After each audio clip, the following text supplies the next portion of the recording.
c'est ici, là, pardon. Oui, d'abord, je vous remercie de m'avoir invité. Je ne suis pas là comme climato-sceptique.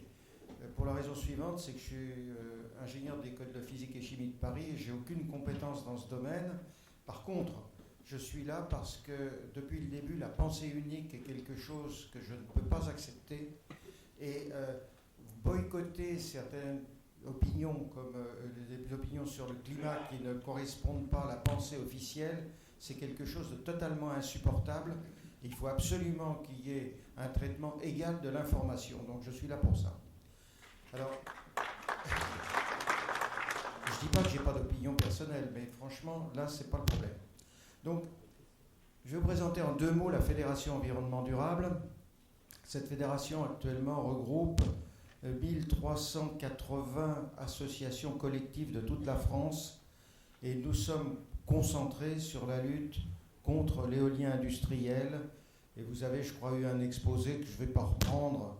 Je vais essayer de résumer un petit peu le point de la situation et voir surtout un problème excessivement grave et qui est actuellement le fait qu'on est en train de museler toutes les associations de France de la loi 1901 par des décrets uniques que l'on va combattre. Alors, aujourd'hui, sachez qu'il y a 8000 éoliennes qui tournent sur la France, probablement un peu plus, que ces machines maintenant atteignent 235 mètres de haut avec des socles qui pèsent plus de 2500 tonnes. Le président de la République a déclaré, et c'était un peu à notre surprise, qu'il allait tripler le nombre d'éoliennes terrestres. C'est un discours officiel suite aux manifestations. Et j'avoue, franchement, je ne vois pas le rapport, mais néanmoins, ça a été acté. Ça veut dire qu'aujourd'hui, on va vers donc 16 000 nouvelles éoliennes. Rien qu'un chiffre, et je crois qu'on cherche des images, mais quand on parle d'écologie et qu'on parle d'éoliennes, simplement le béton au pied des éoliennes, c'est 2500 tonnes. Donc vous voyez, 10 000 éoliennes, c'est 25 millions de tonnes. Donc le programme, lorsque le président de la République a dit ça, si on regarde ce que ça fait en camion toupie, vous pouvez mettre donc les camions toupies les uns derrière les autres, ça veut dire qu'on va déverser dans le sol de la France l'équivalent d'une file de camions qui fait le tour de la Terre. Refaites les calculs, vous verrez, c'est hallucinant. C'est-à-dire qu'aujourd'hui, on se paye la tête des gens lorsqu'on parle d'écologie et qu'on parle d'éolien. Il y a une deuxième raison, c'est que le grand discours, c'est économiser du CO2.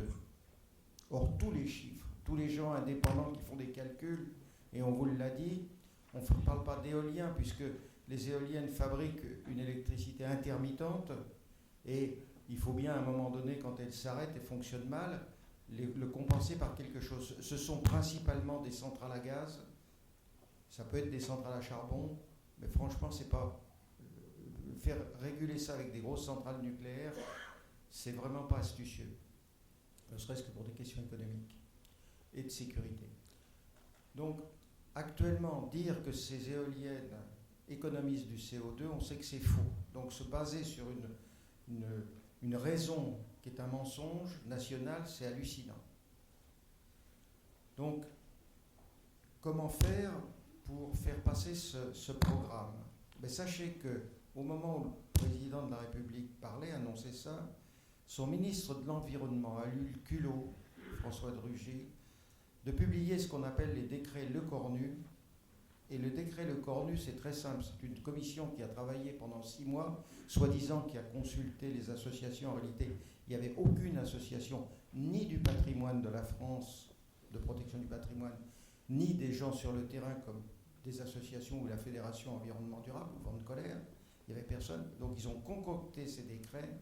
Et ces décrets, pour faire passer la contestation, parce qu'actuellement, un projet éolien, 70% des projets éoliens sont contestés au tribunal. Et pour lutter, c'est très simple, une association, qu'est-ce qu'elle fait? Elle va au tribunal administratif. Et le tribunal administratif a cet avantage, c'est que c'est un tribunal de proximité et on peut y aller sans avocat. Ça veut dire que les petites associations qui n'ont pas d'argent peuvent aller devant un tribunal administratif.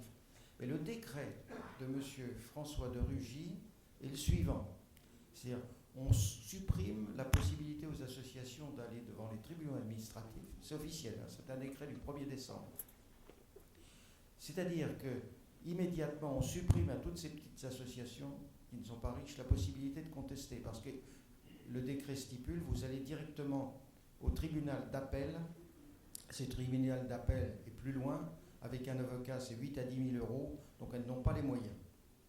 Ça veut dire que pour supprimer la contestation en France, on change les lois, ce qui est incroyable.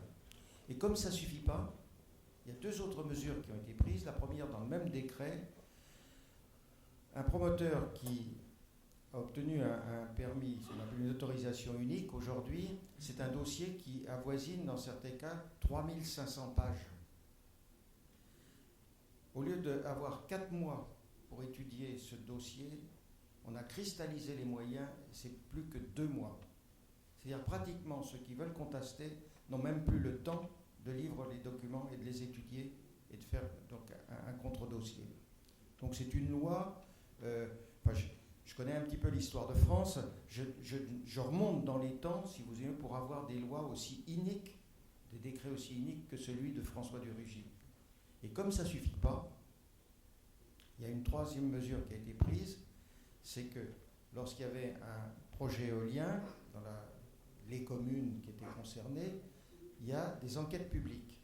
Et ces enquêtes publiques, même si on peut discuter l'influence qu'ont les promoteurs sur les commissaires enquêteurs, néanmoins, ça permet aux gens de s'exprimer. Et surtout aux gens des hameaux qui sont les plus concernés. Bien là, on passe ces enquêtes publiques en numérique. C'est-à-dire que, pratiquement, il n'y aura plus d'enquête publique, simplement, on ira mettre des phrases, des remarques sur Internet. Le problème, c'est que, et moi je le vis tous les jours, il y a beaucoup de petites associations où les hameaux sont des gens, ils ne sont pas numériquement branchés. Donc on exclut aussi par cette méthode tous les gens qui pourraient vraiment être concernés et qui sont contestataires. Donc je suis là surtout pour vous inviter parce que nous menons avec la Fédération Environnement Durable toutes les associations du patrimoine, il y en a déjà 5. Nous allons mener une action en justice la plus déterminée possible. Donc la Fédération Environnement Durable a déjà décidé de déposer un recours en Conseil d'État. On va alerter par différentes façons le Conseil constitutionnel. On alertera probablement la Ligue des droits de l'homme et s'il faut aller, on ira en Cour européenne de justice. C'est-à-dire que là, c'est au moment où personne ne s'en rend compte, publier ce genre d'arrêté pour éliminer la contestation, c'est incroyable. Donc je vous donnerai après, si vous voulez, comment faire pour déjà signer la pétition de la Fédération Environnement Durable et nous soutenir. Alors, il y a des chiffres. L'importation des machines, puisque le programme du président de la République, c'est des éoliennes qu'on va importer. Ça fait à peu près 7 milliards par an et c'est vraiment du gâchis. Et cet argent, j'avais fait une conférence au Collège de France à une époque, on se dit, mais si on veut faire progresser le développement, si on veut en effet s'attaquer aux problèmes de l'énergie, des énergies renouvelables, des économies d'énergie, pourquoi ne le mettons pas en recherche? Et on a d'extraordinaires écoles, on a des facultés de très haut niveau, et on peut se dire que finalement, dans le domaine de l'énergie, on n'a pas le couteau sous la gorge, donc on pourrait mettre toutes ces sommes dans, j'aime pas le terme CNRS, mais des organismes, peut-être publics, peut-être parapublics, peut-être travaillant avec l'industrie privée, mais de développement. Et quand on regarde ce que 7 milliards d'euros par an représentent, c'est des dizaines de milliers de chercheurs qu'on pourrait faire travailler sur des sujets. Alors, je ne veux pas raconter ma vie, mais j'ai été donc physique et chimie. Ensuite, j'ai travaillé 4 ans au Centre d'études nucléaires de Grenoble où je travaillais les nouvelles filières de réacteurs. Après, j'étais directeur de 2 usines du groupe Rhône-Poulenc, dont une Céveso, directeur général d'une société pharmaceutique et président d'une filiale de l'Institut français du pétrole. Donc, si vous voulez, tout ça, je l'ai vécu et je me rends bien compte qu'un pays est respecté quand il a des technologies qui ont été en provenance de ses chercheurs, qu'ensuite, il y a eu une période de développement. Ensuite, on a généralement testé ces produits ou ces appareils sur le marché français, puis ensuite on essaie d'exporter. Donc je me dis qu'à l'horizon 20 ans, on peut fort bien faire un programme de développement basé sur l'argent qu'on est en train de gâcher dans le domaine de l'électricité. Donc c'est vraiment ce que je propose lorsqu'on pose justement qu'est-ce que vous feriez. Il y a bien sûr tout un tas d'inconvénients concernant les éoliennes. On pourrait les lister, je crois que je ne vais pas le refaire. Il y a quand même un qui me fait mal au cœur. C'est la destruction du patrimoine et des paysages de la France. Qu'est-ce qu'on veut ? J'adore la géologie, j'aime bien la géographie. Et à chaque fois que je revenais en France, je vous dis, je prenais 70 fois l'avion par an. Moi, ce qui me frappait par rapport à des pays qui sont très beaux ailleurs, mais c'est la diversité. Et ça vient du fait que la géologie de la France est une géologie très variée. On va du primaire en passant par toutes les périodes, le Jurassique, puis ensuite il y a des montagnes, on a des côtes extraordinaires. Et qu'est-ce qu'on fait ? C'était toute cette variété des paysages, je pense à la Bourgogne par exemple, ou au bocage, qu'on est en train de saccager. Qu'est-ce qu'on veut ? Si c'est ça, si c'est se transformer en plaine de maïs, avec des bassines, comme ils sont en train de faire dans l'Ouest, et ensuite planter 1000, 2000, 10 000 éoliennes, est-ce que c'est ça l'avenir de la France ? Je ne pense pas, il faut se battre.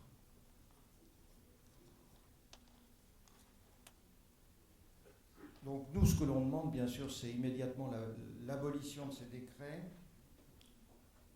la suppression de tous les tarifs de soutien aux énergies renouvelables. Et là, il y aura un roman à écrire, et je vous invite à lire le livre qui a été publié par des amis, membres de la Fed, qui s'appelle « Éolienne, chronique d'un naufrage annoncé » par Pierre Dumont, qui est un président de société dans le Berry et chef d'entreprise, donc il se bat pour essayer de sauver le Berry. Qu'est-ce que c'est que le Berry ? Ravager le Berry par des éoliennes, il faut quand même le faire. Et Denis de Kergorlet, qui est une personnalité, qui est aussi président de plusieurs sociétés importantes. Et donc, aujourd'hui, il faut se battre. L'histoire de l'argent, c'est ce qui finalement fait marcher l'ensemble du système. Et on est arrivé à un système fou. C'est-à-dire que j'ai souvent entendu dire des hommes politiques, mais vous inquiétez pas, le jour où on voudra contrôler l'implantation des éoliennes terrestres ou marines, il suffira de... Non, il ne suffira pas, parce qu'aujourd'hui, c'est un système autonome. On a mis en pâture sur le territoire français des fonds financiers gigantesques qui viennent se verdir et se blanchir parfois avec le système éolien. Comment ça se passe ?